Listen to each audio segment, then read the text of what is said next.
Shalom Bapak Ibu Saudara yang dikasih Tuhan, salam sehat selalu. Immanuel, Dia Allah yang menyertai kita. Saya percaya pertolongan Tuhan akan selalu dilimpahkan. Amin. Haleluya.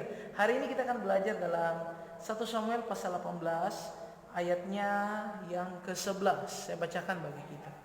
Saul melemparkan tombak itu karena pikirnya, baiklah aku menancapkan Daud ke dinding. Tetapi Daud mengelakkannya sampai 2 kali.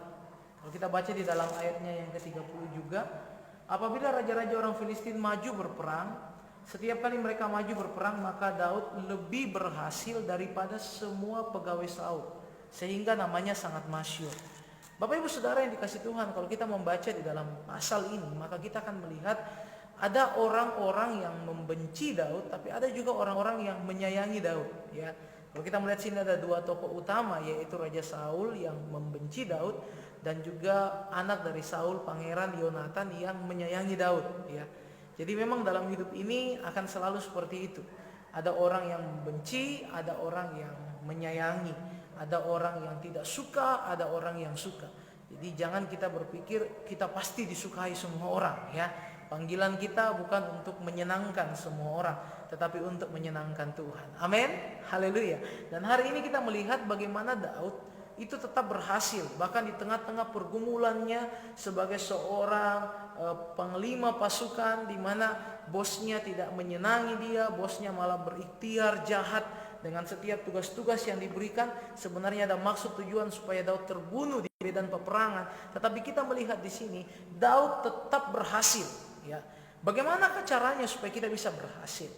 Kalau kita melihat di sini bukan hanya Daud berhasil, tetapi Daud juga selamat dari pertempuran itu, ya. Ada orang berhasil memenangkan perang, tetapi dia juga sendiri mati dalam medan peperangan, ya. Tetapi kalau kita melihat di sini Daud banyak sekali peperangan ia lakukan, bahkan pasal 30, bahkan di antara semua pegawai Saul, Daud lebih berhasil, ya. Jadi hari ini renungan firman Tuhan berjudul bagaimana caranya untuk lebih berhasil, ya.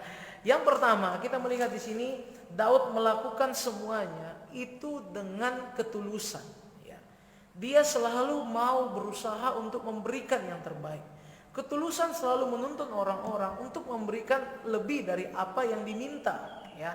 Kalau kita baca di dalam ayat ini tergambar ketika Daud diminta untuk membawa 100 kulit katan, ya, orang Filistin, tetapi malah Daud membawa 200 kulit katan, ya.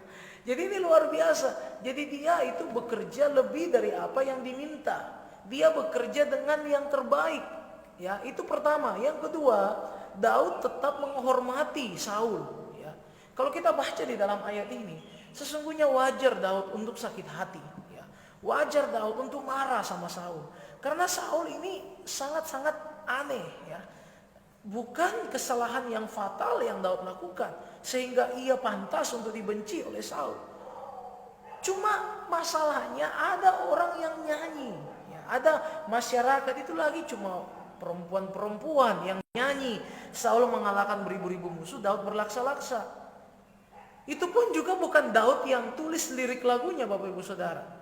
Bukan Daud yang rancangkan semuanya itu, ya. Tiba-tiba aja mereka tiba di kota, datang perempuan-perempuan nyanyi seperti itu. Saul marah sama Daud. Saya percaya Daud ini bukan orang yang on, ya, bukan orang yang istilahnya polos, tidak tahu situasi, pokoknya disuruh iya-iya aja. Tidak, Bapak Ibu. Daud ini adalah orang yang sangat pintar. Dia ahli dalam peperangan. Dia tahu membaca situasi, dia tahu membaca gerak-gerik orang yang suka atau tidak suka kepada dia. Tetapi perhatikan ini, Daud tetap menghormati Saul.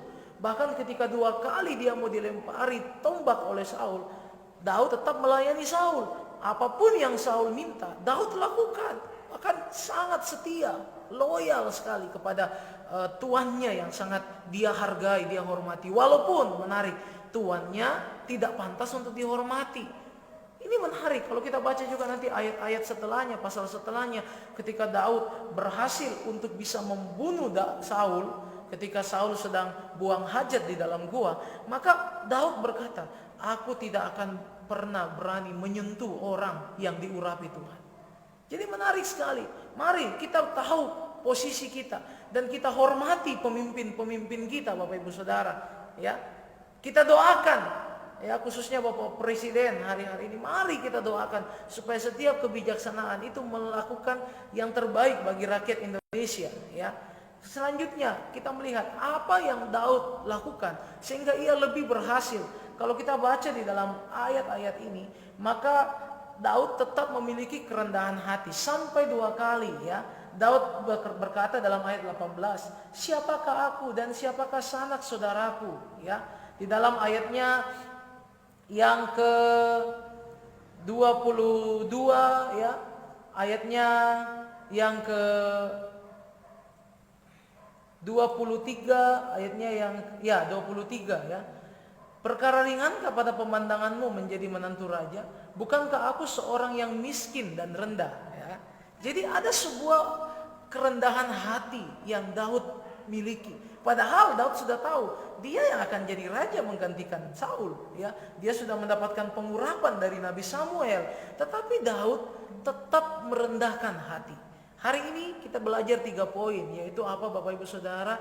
Tetap memiliki ketulusan yang menuntun kita melakukan lebih dari apa yang diminta, ya. Yang kedua, tetap hormati pemimpin, tetap tahu posisi kita siapa, ya. Dan yang ketiga, mari tetap rendah hati untuk kita bisa tetap menyadari bahwa kita harus selalu untuk tetap melakukan semuanya dengan sebuah kerendahan hati. Bukan kita berkata, ini saya, kita sombong, kita angkuh, tetapi mari kita tetap berkata, Tuhan, kami hanya hamba-hamba yang tidak berguna.